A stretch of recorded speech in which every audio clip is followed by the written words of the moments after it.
Valentine day काही दिवसांवर आला आहे. त्यामुळे अनेक व्यक्ती प्रेमाचं प्रतीक असलेल्या ताजमहालला भेट देत आहेत. अशातच मराठी मनोरंजन विश्वातील अभिनेत्री स्वानंदी टिकेकरनेही नुकताच ताजमहालला भेट दिली आहे. ताजमहालला भेट दिल्यानंतर तिने या वास्तूचे काही सुंदर फोटो आणि एक पोस्ट तिच्या अधिकृत इंस्टाग्राम अकाउंटवर पोस्ट केला आहे. स्वानंदीने शेअर केलेल्या फोटो आणि व्हिडिओमध्ये ती ताजमहाल जवळ उभी आहे. तसेच तिच्या आजूबाजूला अनेक पर्यटकांची गर्दी देखील दिसत आहे. स्वानंदीने येथील अनुभव पोस्टमध्ये सांगितला आहे. यात तिने लिहिलं आहे की ताज कॅमेऱ्यात कैद करावा अशी माझी मुळीच इच्छा नव्हती, कारण कॅमेऱ्याच्या तुलनेत माझ्या डोळ्यांनी जे पाहिलं आहे, जे मनात कोरलं आहे, ते फार महत्वाचं होतं. येथील प्रत्येक दृश्य मी माझ्या डोळ्यात आणि मनात साठवलं होतं. फिरून झाल्यावर आम्ही जेव्हा येथून बाहेर पडत होतो तेव्हा मी प्रत्येक सेकंदाला मागे वळून पाहत होते. मला माझ्या डोळ्यांना ताजमहाल प्रत्येक कोपऱ्यातून आणि प्रत्येक बाजूने मनात साठवायचा होता. एक माणूस म्हणून मी हे दृश्य कैद करण्याचा प्रयत्न करत आहे.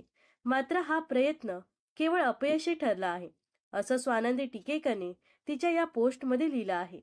स्वानंदी टिकेकरला विविध ठिकाणी भेट देण्याची आणि नवीन गोष्टींची माहिती मिळवण्याची फार आवड आहे. ती कायम भ्रमंती करत असते. काही दिवसांपूर्वीच ती आसामला गेली होती. येथील सुंदर ठिकाणांचे आणि मजा मस्तीचे काही फोटो तिने सोशल मीडियावर शेअर केले आहेत. या दरम्यान स्वानंदीच्या कामाबद्दल बोलायचं झालं तर तिने सहज सुंदर अभिनयाने मनोरंजन विश्वात मोठं नाव कमवलं आहे. स्वानंदी बालपणापासूनच मनोरंजन विश्वात काम करत आहे. 2002 मध्ये आभाळ माया ही तिची पहिली मालिका होती. यामध्ये तिने बालकलाकार म्हणून वर्षा हे पात्र साकारलं होतं.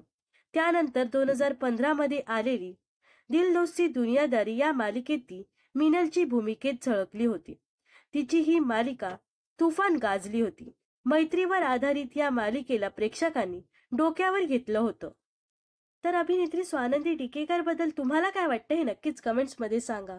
व अशाच मनोरंजन विश्वातील ताज्या घडामोडी जाणून घेण्यासाठी नक्कीच आपल्या चॅनलला सबस्क्राईब आणि फॉलो करायला विसरू नका.